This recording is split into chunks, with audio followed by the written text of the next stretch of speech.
پرویز کے دل میں نفرت کی آگ کب سے بھڑک رہی تھی۔ آج اس کو موقع مل گیا۔ یہ رات 1:30 کا وقت تھا۔ ہمارے گاؤں میں بجلی نہیں تھی، گھر میں مکمل اندھیرا تھا۔ وہ باڑے کی دیوار پھاند کر گھر میں داخل ہوا۔ اس نے سیدھا کنیز کے کمرے کا رخ کیا اور اندھیرے میں کلاڑی تول کر اس پر وار کر دیا، لیکن جب صبح ہوئی تو اس کے پاؤں تلے سے زمین نکل گئی۔ ناظرین اکرام، اگر آپ روزانہ ایک نئی دلچسپ کہانی سننا چاہتے ہیں تو اس چینل کو سبسکرائب کر لیں اور بیل آئیکن پریس کر دیں تاکہ نئی ویڈیوز کا نوٹیفیکیشن آپ کو مل سکے۔ شکریہ۔ یہ میرے والد کی داستان حیات ہے۔ ہم زمیندار لوگ ہیں۔ میرے دادا نے کافی زمین چھوڑی تھی جس کا تنہا وارث میرا باپ بنا، کیونکہ دادا کی صرف ایک ہی اولاد نرینہ تھی۔ باقی اولادیں جو لونڈیوں یا باندیوں سے ہوئیں ان کو وراثت میں کوئی حصہ نہیں ملا۔ میرے والد کی شادی دادا جان نے 15 سال کی عمر میں کر دی تھی۔ اس وقت وہ صاحب شادی کے مفہوم سے بھی ناآشنا تھے۔ میری والدہ میرے والد سے عمر میں تقریباً 10 سال بڑی تھیں۔ جب میرے بابا جان جیون ساتھی کے تصور سے آگاہ ہوئے تو والدہ ڈلتی عمر کے کنارے پہنچ چکی تھیں۔ ہم 2 بھائی اور ایک بہن تھے۔ دولت کی کوئی کمی نہ تھی، لہٰذا ہماری پرورش بہت ناز و نام سے ہو رہی تھی۔ گھر بھی بظاہر پرسکون نظر آتا تھا۔ میری والدہ شریف الطبع خاتون تھیں۔ انہوں نے کبھی والد صاحب سے جھگڑا نہ کیا اور نہ ہی ان کی غیر معقول قسم کی سرگرمیوں میں روک ٹوک کی تھی۔ یہ وجہ تھی کہ دونوں کا وقت اچھا گزر رہا تھا۔ امی جان کی قربانیوں کو مد نظر رکھتے ہوئے بابا جان نے دوسری شادی بھی نہ کی، یہاں تک کہ ہم تینوں بچے جوان ہو گئے۔ ان دنوں میں 18 سال کی اور میرا بڑا بھائی 20 سال کا تھا جب یہ واقعہ ہوا۔ ہمارے گاؤں سے کچھ میل دور ایک قبیلہ آباد تھا۔ ہم ان لوگوں کو زیادہ نہیں جانتے تھے، بس انہوں نے ہمارا اور ہم نے ان کا نام ہی سن رکھا تھا۔ اس قبیلے میں ایک شادی ہوئی تو میرے بابا جان کو دعوت ملی۔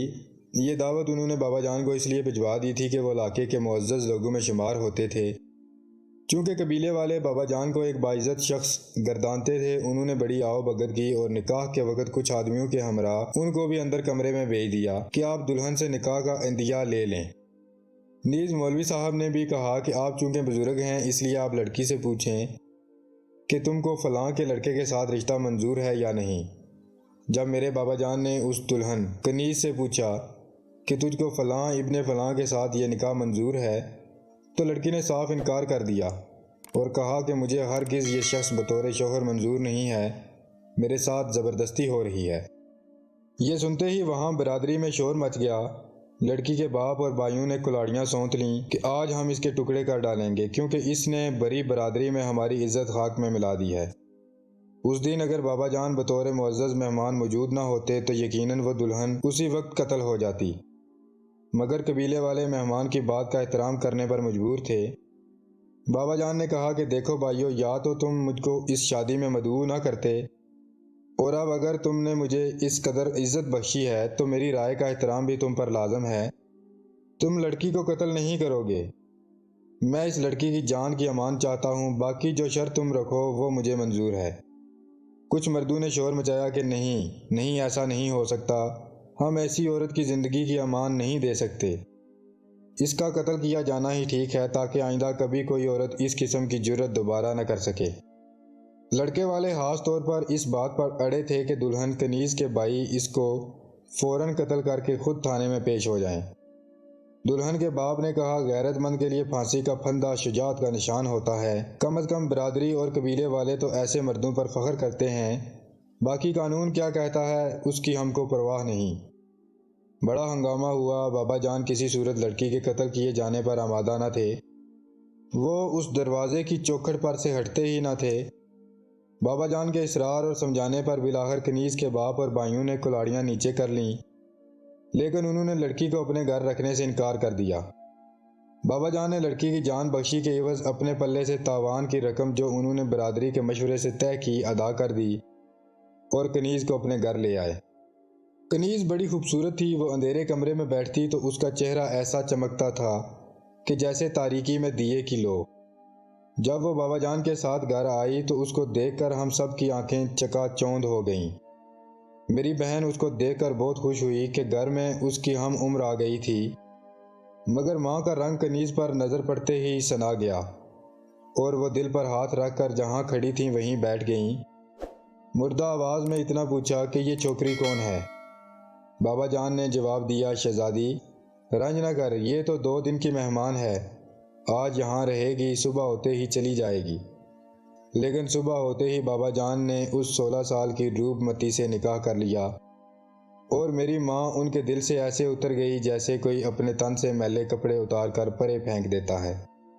بابا جان اگر ذرا ہوش مندی سے کام لیتے تو نوبت یہاں تک نہ پہنچتی۔ وہ کنیز کو اس کے مقام پر رکھتے اور جو مقام اس گھر میں میری ماں کا تھا انہیں اس پر رہنے دیتے، مگر کنیز کے حسن کا فسوں ایسا تھا کہ وہ سر چڑھ کر بولنے لگا۔ بابا جان کو سوائے اس کے کوئی اور نظر ہی نہ آتا تھا، جیسا وہ کہتی تھی وہ آنکھ بند کر کے مان لیتے تھے۔ اب گھر کی مہارانی میری ماں نہیں بلکہ کنیز تھی، اور میری ماں کی حیثیت اس کے سامنے نوکرانیوں جیسی ہو گئی۔ ماں اس اہانت کو برداشت نہ کر سکیں اور بیمار ہو کر پلنگ سے لگ گئیں۔ ان کی حالت دن بدن بگڑتی ہی جا رہی تھی، اور بابا جان کو ذرا بھی اس بات کی پرواہ نہ تھی کہ اس کے بچوں کی ماں جیتی ہے کہ مرتی ہے۔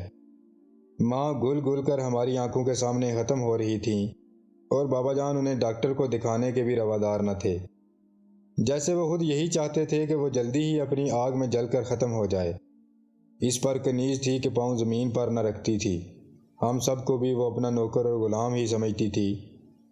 ہم جو ناز و نام سے پلے تھے وہ ہم سے اپنے جوتے تک اٹھوانے لگی تھی، اور ایسے چھوٹے موٹے اور گھٹیا کام کرنے کو کہتی تھیں جیسے وہ ہماری حیثیت کو گھٹانے کا تہیہ کر چکی ہو۔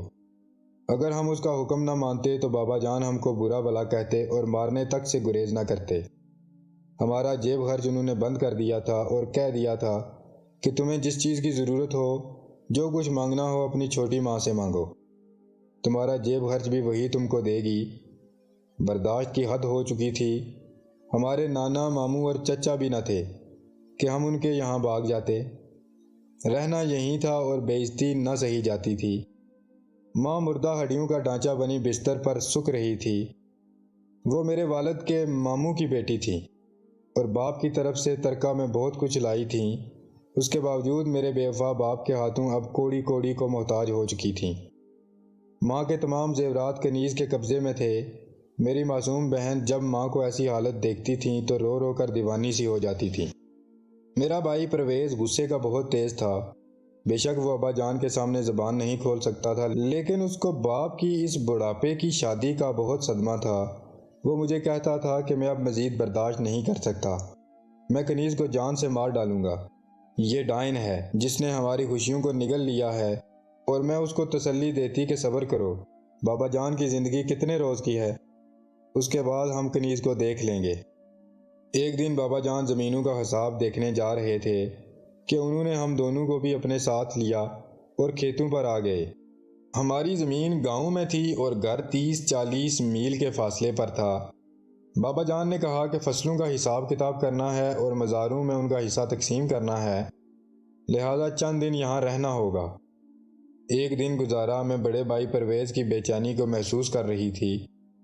وہ مجھے سخت مضطرب نظر آتا تھا، جیسے کسی نے شیر کو پنجرے میں بند کر دیا ہو۔ وہ یہاں بابا جان کی پابندیوں کے ساتھ ٹھہرنا نہیں چاہتا تھا۔ شام سے کچھ پہلے وہ کہنے لگا، میرے پیٹ میں شدید درد ہو رہا ہے، میں واپس جانا چاہتا ہوں تاکہ علاج کرا سکوں۔ اس کا اضطراب اور پریشانی دیکھ کر بابا جان نے پرویز بھائی کو جانے کی اجازت دے دی، مگر تاکید کر دی کہ طبیعت ٹھیک ہو جائے تو فوراً واپس لوٹ آنا۔ پرویز چلا گیا۔ میرے تو وہم و گمان میں بھی نہ تھا کہ وہ خوفناک ارادے سے گھر لوٹ گیا ہے۔ رات کو جہاں کنیز سوتی تھی آج وہاں میری بہن سمینہ سو رہی تھی۔ یہ کنیز کا بستر تھا، اسی کا کمرہ تھا، مگر بستر پر کنیز نہیں بلکہ سمینہ تھی۔ کنیز نے اس روز میری بہن سے کہا کہ سمینہ، تیرے ابا زمینوں پر گئے ہیں، بڑی خواب گاہ میں مجھے اکیلے سونے سے ڈر لگتا ہے، تم آج میرے ساتھ آ کر سو جاؤ۔ میری والدہ کے پاس ان کی خدمت گار سوتی تھی، لہذا میری بہن سوتیلی ماں کے کہنے پر اس کے کمرے میں سونے چلی گئی۔ نہ جانے پرویز کے دل میں نفرت کی آگ کب سے بھڑک رہی تھی۔ آج اس کو موقع مل گیا۔ یہ رات 1:30 بجے کا وقت تھا۔ ہمارے گاؤں میں بجلی نہیں تھی، گھر میں مکمل اندھیرا تھا۔ وہ باڑے کی دیوار پھاند کر گھر میں داخل ہوا۔ اس نے سیدھا کنیز کے کمرے کا رخ کیا اور اندھیرے میں کلاڑی تول کر اس پر وار کر دیا۔ بہن سمینہ بیچاری سسکی بھی نہ لے سکی۔ میرا بھائی پرویز اس کو ستیلی ماں سمجھ کر کلاڑی سے ٹکڑے کر کے چلتا بنا۔ سویرے نوکر ہانپتا کانپتا ہوا آیا۔ بابا جان کو اس نے صورتحال بتلائی۔ ہر طرف اس واقعے کی دھوم مچ گئی کہ بھائی نے بہن کو قتل کر دیا ہے۔ گاؤں میں جب کوئی باپ یا بھائی اپنی بیٹی یا بہن کو قتل کرتا ہے تو اس کا مطلب یہ ہوتا ہے کہ وہ آوارہ اور بد چلن تھی۔ حالانکہ بات اتنی تھی کہ جب سمینہ کنیز کے پلنگ پر سو گئی تو کنیز کا ڈر پھر بھی دور نہ ہوا۔ شاید چھٹی حص آج اس کی رہنمائی کر رہی تھی، یا اللہ کو اس کی زندگی منظور تھی اور سمینہ کا وقت پورا ہو چکا تھا۔ کنیز وہاں سے اٹھ کر خوابگاہ سے متصل کمرے میں جا کر سو گئی، کیونکہ وہ کمرہ زیادہ محفوظ تھا۔ شاید پرویز اس کے بعد کہیں ایسی جگہ روح پوش ہو جاتا کہ پولیس اس کو گرفتار نہ کر سکتی۔ ہم زمیندار لوگوں کے بہت سے ٹھکانے ہوتے ہیں، روپے پیسے کی برکتوں سے ایسے معاملات دبا لیے جاتے ہیں، پھر کچھ عرصہ بعد لوگ بھول بھال جاتے ہیں کہ کچھ ہوا تھا۔ لیکن پرویز کو یہ اس لیے گوارا نہ ہوا کہ اس طرح اس کی مرحومہ بہن پر انگلیاں اٹھائی جاتیں اور اس کو آوارہ اور بدچلن کہا جاتا، جبکہ وہ بے گناہ اور معصوم تھی۔ بس وہ خود ہی تھانے حاضر ہو گیا۔ اس نے اقرار جرم کر لیا کہ وہ اپنی سوتیلی ماں کنیز کو مارنا چاہتا تھا، لیکن غلطی سے بہن پر وار ہو گیا اور وہ ماری گئی۔ شاید قدرت کو یہی منظور تھا۔ بھائی کو پھانسی کی سزا ہو گئی۔ ماں صدمے کو برداشت نہ کر سکیں اور ذہنی توازن کھو بیٹھی۔ بعد میں ان کا انتقال ہو گیا۔ والد صاحب بھی اس کے بعد زیادہ عرصہ زندہ نہ رہے۔ ان کے مرتے ہی کنیز ہمارا گھر چھوڑ کر چلی گئی اور میں بدبخت یہ سارے صدمات سہنے کے لیے اکیلی ہی رہ گئی۔ ناظرین، اگر آپ کو ویڈیو اچھی لگی تو اس چینل کو سبسکرائب کر لیں۔ شکریہ۔